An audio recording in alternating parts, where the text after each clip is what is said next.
ಕೂದಲಿಗೋಸ್ಕರ. ಕೂದಲೆಲ್ಲ ಗಾಳಿಗೆ ಹಾರಿದಾಗ ಈ ಎಲೆಯಲ್ಲಿ ನೋಡಿ, ಹೌದು, ಒಳ್ಳೆ ಬಾಚಣಿಗೆ ಹಾಗೆ ಉಂಟು ಇದು.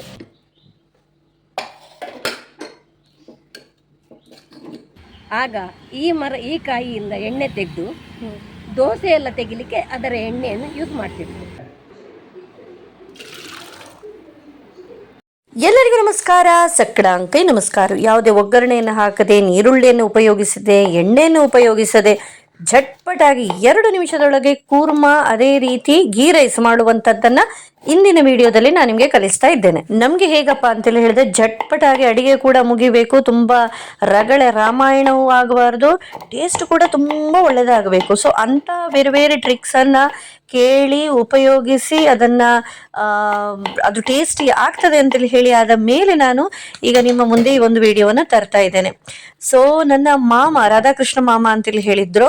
ಸೊ ಅವರಿಗೊಂದು ಹೋಟೆಲ್ ಇತ್ತು. ಸೊ ಆ ಹೋಟೆಲಲ್ಲಿ ಇಡ್ಲಿ ಅದೇ ರೀತಿ ಕೂರ್ಮ ತುಂಬ ಫೇಮಸ್. ಯಾವತ್ತು ನೋಡಿದ್ರು ಆ ಒಂದು ಇಡ್ಲಿ ಕೂರ್ಮವನ್ನು ಸವಿಲಿಕ್ಕಾಗಿ ಜನಜಂಗುಳಿ ತುಂಬ ಇರ್ತಾ ಇತ್ತು. ಸೊ ಅವರು ಮಾಡ್ತಿದ್ದಂತಹ ಬಗೆಯನ್ನ ನನ್ನ ಮಾಮಿ ಅಂತೇಳಿ ಹೇಳಿದ್ರೆ ಅವರ ಮಿಸ್ಸಸ್ ನಮಗೆ ಹೇಳಿದ್ರು. ಸೊ ಆಗಾಗ ನಾನು ಈ ಒಂದು ಕೂರ್ಮವನ್ನ ಮಾಡ್ತಾ ಇರ್ತೇನೆ, ತುಂಬಾ ಈಸಿ. ಸೊ ಅದನ್ನ ನಿಮ್ಗೆ ಹೇಳುವ ಅಂತೇಳಿ ಹೇಳಿ ಇವತ್ತು ಈ ಒಂದು ವಿಡಿಯೋನ ಮಾಡ್ತಾ ಇದ್ದೇನೆ. ಮೊದಲಿಗೆ ಬಟಾಣಿಯನ್ನು ಚಂದ ಮಾಡಿ ನೆನೆ ಹಾಕಿ ಅದರ ಒಟ್ಟಿಗೆ ಕ್ಯಾರೆಟ್ ಅದೇ ರೀತಿ ಬೀನ್ಸ್ ಅನ್ನ ಹಾಕಿ ಒಂದು 4-5 ವಿಸಿಲನ್ನು ತೆಗೆಯುವಂಥದ್ದು. ಅದೇ ರೀತಿ ಮಸಾಲೆಗೆ ಜಟ್ಪಟ್ ಆಗ್ತದೆ ಮಸಾಲೆ. ಒಂದು 4 ಬೆಳ್ಳುಳ್ಳಿ ಎಸಳುಗಳು, ಅದೇ ರೀತಿ ಒಂದು ಸ್ವಲ್ಪ ಗರಂ ಮಸಾಲ ಹುಡಿ, ಅದೇ ರೀತಿ ಮೆಣಸಿನ ಹುಡಿ, ಅದರ ಮೇಲೆ ತೆಂಗಿನ ತುರಿಯನ್ನು, ಫ್ರೆಶ್ ಆಗಿ ತುರಿದಂತಹ ತೆಂಗಿನ ತುರಿಯನ್ನು ಹಾಕಿ ಒಂದು ಸ್ವಲ್ಪ ನೀರು ಹಾಕಿ ಇದನ್ನು ನೀಟಾಗಿ ನೈಸಾಗಿ ಕಡಿಯುವಂಥದ್ದು ಅಷ್ಟೇ.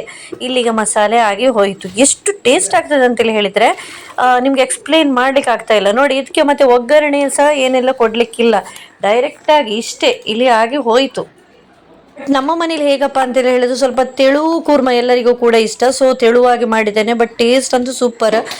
ಗರಂ ಮಸಾಲ ಹೆಚ್ಚಾಗಿ ನಾನು ನಾಯಕ್ಸ್ ಗರಂ ಮಸಾಲ ಹಾಕುವಂಥದ್ದು, ಬಟ್ ಇವತ್ತು MTR ಗರಂ ಮಸಾಲವನ್ನು ನಾನು ಯೂಸ್ ಮಾಡ್ತಾ ಇದ್ದೇನೆ. ಸೊ ಬೆಸ್ಟ್ ಯಾವುದು ಗರಂ ಮಸಾಲ ನೀವು ಹೆಚ್ಚಾಗಿ ಯೂಸ್ ಮಾಡ್ತೀರಾ ಅದನ್ನೇ ಹಾಕಿ, ಯಾವುದೇ ಪರ್ಟಿಕ್ಯುಲರ್ ಅಂತೇಳಿ ಹೇಳಿಲ್ಲ, ಯಾವುದು ಬೇಕಾದ್ರೆ ಹಾಕಿದ್ರು ಸೂಪರ್ ಆಗಿ ಆಗ್ತದೆ ಅಷ್ಟೇ. ಈ ತರಕಾರಿಯನ್ನು ಬೇಯಿಸುವಂಥದ್ದು, ಈ ಮಸಾಲೆಯನ್ನು ಅದಕ್ಕೆ ಹಾಕುವಂಥದ್ದು, ಕುದಿ ಬರಿಸುವಂಥದ್ದು ಅಷ್ಟೇ. ಅಲ್ಲಿಗೆ ಮುಗಿದು ಹೋಯಿತು ಕೂರ್ಮ, ಇಷ್ಟೇ. ಒಮ್ಮೆ ಮಾಡಿ ನೋಡಿ, ಮತ್ತೆ ನನಗೆ ಖಂಡಿತವಾಗಿ ನೀವು ಕಮೆಂಟ್ ಹಾಕ್ತೀರ ನೋಡಿ ಒಳ್ಳೆಯದಾಗಿದೆ ಅಂತೇಳಿ ಹೇಳಿ. ಸೊ ಈಗ ಸೈಡ್ ಬೈ ಸೈಡ್ ನಾವು ಗೀ ರೈಸನ್ನು ಮಾಡುವ. ಗೀ ರೈಸ್ ಅಂತೇಳಿ ಹೇಳಿದಾಗೆ ಅಫ್ಕೋರ್ಸ್ ಫಸ್ಟಿಗೆ ಗೀಯನ್ನು ಹಾಕಬೇಕು. ಎಲ್ಲ ರೀತಿಯ ಚಕ್ಕೆ, ಲವಂಗ, ಏಲಕ್ಕಿ ಇದನ್ನೆಲ್ಲ ಹಾಕಿ ಹೋಲ್ ಗರಂ ಮಸಾಲ ಹಾಕಿ ಅದರ ಮೇಲೆ ನೀರುಳ್ಳಿಯನ್ನು ಹಾಕಿ ಫ್ರೈ ಮಾಡೋದು. ಇಷ್ಟು ಫ್ರೈ ಆಗುವ ಅಗತ್ಯ ಇಲ್ಲ. ನಾನು ಯಾರೋ ಮನೆಗೆ ಬಂದರು ಅಂತೇಳಿ ಹೇಳಿ ಆಚೀಚೆ ಹೋಗುವಷ್ಟರಲ್ಲಿ ಇದು ಸ್ವಲ್ಪ ಕೆಂಪಾಯಿತು. ಕೆಂಪು ಆಗಲಿಕ್ಕೆ ಬೇಡ, ಟ್ರಾನ್ಸ್ಲೂಸೆಂಟ್ ಆದ ಹಾಗೆ ಅದಕ್ಕೆ ಅಕ್ಕಿ ಹಾಕೋದು, 1-2 ನೀರನ್ನು ಹಾಕೋದು, ಒಂದು ಸ್ವಲ್ಪ ಉಪ್ಪನ್ನು ಹಾಕೋದು.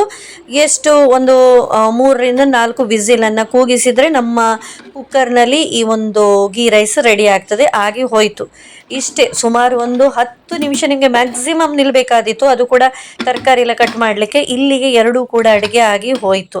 ಅದರ ನಂತರ ನಾನು ಅಂಗಡಿಯಿಂದ ತಂದಂತಹ ಕೇರಳ ಪರೋಟ ಇತ್ತು. ಸೊ ಅದನ್ನು ತವಾದಲ್ಲಿ ಚೆಂದ ಮಾಡಿ ಫ್ರೈ ಮಾಡಿ ಅದನ್ನು ಕೊಟ್ಟೆ. ಸೊ ಕೆಲವರು ಗೀ ರೈಸ್ ಕೂರ್ಮವನ್ನು ತಿಂದರು, ಕೆಲವರು ಪರೋಟ ಕೂರ್ಮವನ್ನು ತಿಂದರು. ಅಂತೂ ಇಂತೂ ಕೂರ್ಮವು ಮುಗಿಯಿತು, ಪರೋಟವು ಮುಗಿಯಿತು, ಅದೇ ರೀತಿ ಗೀ ರೈಸ್ ಕೂಡ ಮುಗಿಯಿತು. ಖುಷಿ ಆಯಿತು. ಎಲ್ಲ ಪಾತ್ರೆ ಮಾಡಿದಂಥ ಅಡುಗೆ ಎಲ್ಲ ಮುಗಿದು ಎಲ್ಲ ಪಾತ್ರೆ ಸಿಂಕಿಗೆ ಬಿದ್ದರೆ ಭಾರಿ ಖುಷಿ. ಇಲ್ಲಿದೆ ಸ್ವಲ್ಪ ಉಳಿದು ಅದನ್ನು ಫ್ರಿಜ್ಜಲ್ಲಿ ಇಡೋದು, ನೆಕ್ಸ್ಟ್ ಡೇ ಪುನಃ ಅದನ್ನು ಬಿಸಿ ಮಾಡೋದು, ಯಾರು ಬೇಡ ಅಂತೇಳಿ ಹೇಳಿ ಮುಖ ಸಿಂಡರಿಸುವಂಥದ್ದು, ಅದೆಲ್ಲ ವಿಷಯವೇ ಇಲ್ಲ. ಅದಕ್ಕಿಂತ ಅದೇ ದಿನ ಮಾಡೋದು, ಫ್ರೆಶ್ ಆಗಿ ತಿನ್ನುವಂಥದ್ದು ಅದೇ ಬೆಸ್ಟ್. ಪ್ಲಸ್ ಒಳ್ಳೆಯದು ಆದರೆ ಬೇಗ ಬೇಗ ಮುಗಿದು ಹೋಗ್ತದೆ. ಸೊ ಇದಾಗಿತ್ತು ಇಂದಿನ ಅಡುಗೆ. ಸೊ ನಾವು ಇವತ್ತು ನಡ್ಕೊಂಡೆ ದೇವಸ್ಥಾನಕ್ಕೆ ಹೋಗ್ತಾ ಇರಬೇಕಾದ್ರೆ ನನ್ನ ಗೆಳತಿ ಜ್ಯೋತಿಮಯ್ಯವರು ಈ ರಸ್ತೆ ಇಕ್ಕೆಲೆಗಳಲ್ಲಿ ಬೆಳೆಯುವಂಥ ಸಸ್ಯಗಳಲ್ಲಿ ಏನಿದೆ, ಅದು ಯಾವುದಕ್ಕೆ ಉಪಕಾರಿ, ಅದರ ಹೆಸರು ಏನು, ಎಲ್ಲ ನಾಲೆಜ್ ಭಾರಿ ಒಳ್ಳೆಯದುಂಟು. ಸೊ ಇದನ್ನು ನಾನು ಒಂದು ಚಿತ್ರೀಕರಿಸಿದ್ದೇನೆ. ಸೊ ಇದನ್ನೊಂದು ನೋಡಿ, ನಿಮಗೆ ಪಕ್ಕನೆ ಒಂದು ಯೂಸ್ ಬೀಳ್ಬೋದು, ನಿಮಗೂ ಒಂದು ಹೆಚ್ಚಿನ ಇನ್ಫಾರ್ಮೇಷನಿಗಾಗಿ, ಅದೇ ರೀತಿ ಅವರಿಗೂ ಗೊತ್ತಿದ್ದಂಥ ವಿಷಯವನ್ನು ನಿಮಗೆ ತಿಳಿಸ್ಲಿಕ್ಕಾಗಿ ಒಂದು ವಿಡಿಯೋನ ಮಾಡ್ತಿದ್ದೇನೆ. ಕೊಂಕಣಿ ಭಾಷೆನ ಕನ್ನಡದಲ್ಲಿ ಹೇಳಿ. ಈ ಮರಕ್ಕೆ ಪುಂಡಿ ಮರ ಅಂತ ಹೇಳ್ತಾರೆ. ವಿಶೇಷ ಏನಿಲ್ಲ, ಆದರೆ ಬಾಳಂತಿಗೆ ಎಣ್ಣೆ ಮಾಡುವಾಗ ಇದರ ಮರದ ಸಿಪ್ಪೆಯನ್ನು ತೆಗೆದು ಇದರ ಕಷಾಯವನ್ನು ತೆಗಿತಾರೆ.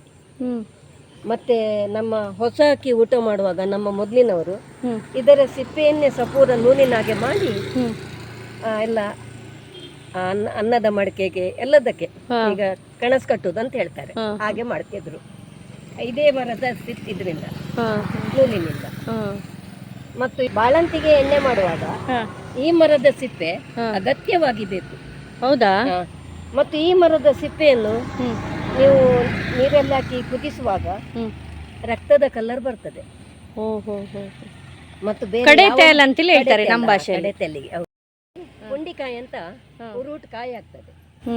ಇದರ ಸಿಪ್ಪೆಯ ರಸ ತೆಗಿತೇವಲ್ಲ, ಆ ರಸ ಕೆಂಪು ರಕ್ತದಾಗ್ತದೆ. ಇದು ನರ ದೌರ್ಬಲ್ಯಕ್ಕೆ ಒಳ್ಳೇದು. ರಾಮಬಾಣ ನಿಜವಾಗಿ. ರಬ್ಬರ್ ಬೀಜ. ರಬ್ಬರ್ ಬೀಜ ಅಂತ ಹೇಳ್ತಾರೆ.